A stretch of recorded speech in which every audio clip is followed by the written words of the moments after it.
How's it going, everybody? Today I'm going to teach you guys how to make your own car heater. It'll cost you less than $5. It'll burn a long time. It could save your life. You can cook over it. You can burn it inside your car with an open flame.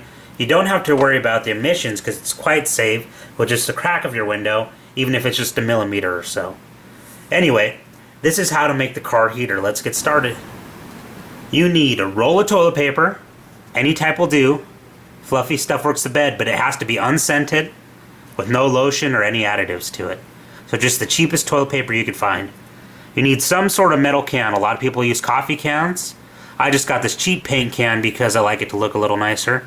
And that only cost me $2.99, and that was a little high for the price. But I wanted to build this right now for you guys. And then you need some alcohol. It needs to be 70% to 91% isopropyl alcohol. And no, you can't use the mint stuff, because that stuff will burn, but it'll put off a really bad smell. And then you also need a way to light a fire. You need a match, you need a fire still. You can actually use the little plug from your vehicle. I've seen people do that. I just got my little fire still here, just to light my firewood. So let me show you the next step here.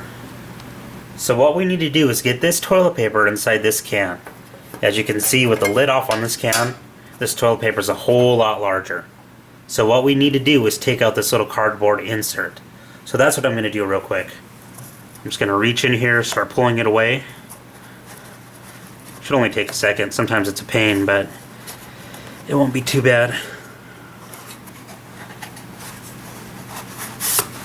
Alright, we got that out. Now what we need to do is start smushing this down a little bit. Some people like to bend it and start trying to force it. And if it's too large, we'll start taking off some toilet paper from the outside and we'll keep pushing it in there. So I'm going to turn off the camera real quick and do that, because sometimes it can take a few minutes. Before I go any further, I just want to show you, all you need to do is get the edge stuffed in, and then you just push it in there as hard as you can. Force it in there because you want as much toilet paper as possible in this can. Now that we've got that done, you can see it's all stuffed in there. It's below the edge, and that's what we want. I kind of made a little channel in the middle just for the alcohol to go into. But this toilet paper is going to act like a wick. Essentially, this is like a candle stove, but with alcohol and toilet paper. So now we just have to pour the alcohol in. Now you can pour in a little or a lot. The more you pour in, the larger your flame will be. This stove, you can regulate the flame, but you have to use your lid. That's why I prefer to use stuff with a metal lid. Plastic lids will not work for regulation, but you can still burn stuff with them. So I'm going to take my isopropyl alcohol and start pouring it in there. And it will fill up kind of fast. Make sure you get all the toilet paper wet. I'm just going to fill this up to the top.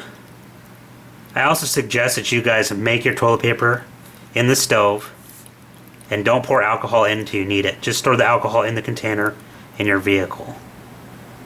That way your alcohol doesn't evaporate. Unless you have some good can that really keeps it airtight.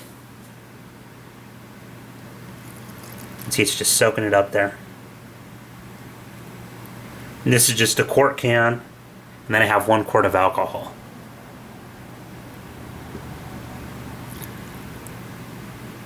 A little bit more. Just have to keep doing this till it keeps soaking in. You want your wick as wet as possible.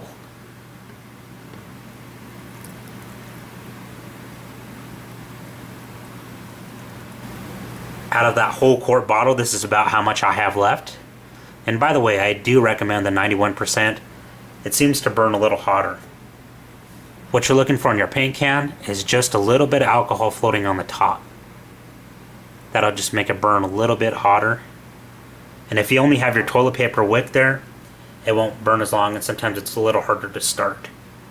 So the next step is starting the fire. So let's go ahead and do that. I'm using a fire still. What you want to do when you use this is you don't want to push towards it and light. Because if you're doing that in your vehicle, or if you're doing that someplace where you don't want fire to be, you could spill the can and then you have fire all over with burning alcohol. What you want to do is get your hand, get it braced up apart, and you're going to pull the fire still back. So just to show you, when you do the fire still, pull back. If I do it here, I'm going to pull back. You can see right there, we've got our stove going. Now, just like any alcohol stove, this will take a second, and then it'll start really catching, and it'll become more clean. So let's watch that burn for a second. Some recommendations to you. Some people like to use this with a companion container. A lot of people like to use 1-gallon paint cans.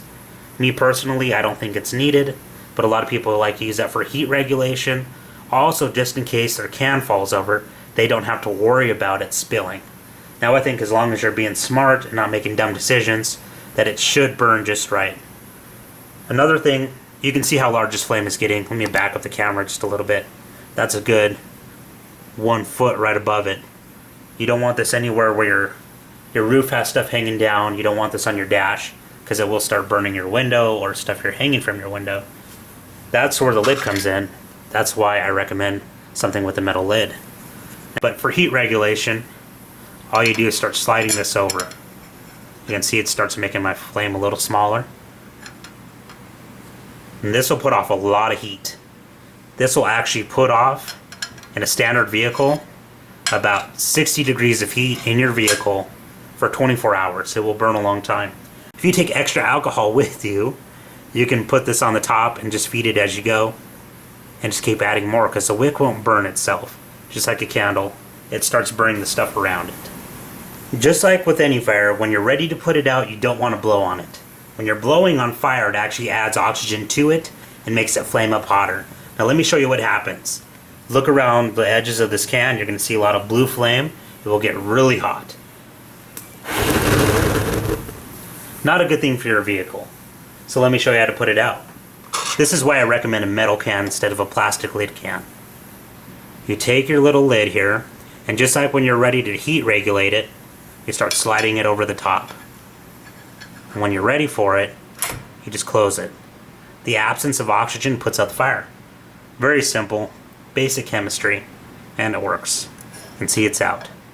When you're ready and done with this, all you have to do is press on the lid like you're putting on paint or a paint can away, and then just make sure you have something in your vehicle that you can use to open up the can later. And remember, carry extra alcohol. This will last a very long time. If you keep feeding it, it will last, just about indefinitely. I've never heard of anyone wearing one out. You can always add more toilet paper too. It's a cheap stove, costs less than $5, and I hope you guys make one for yourselves. But anyway, guys, rate, comment, subscribe. I hope you enjoyed the video. If you have any more suggestions for this, let me know. I'll talk to you guys later.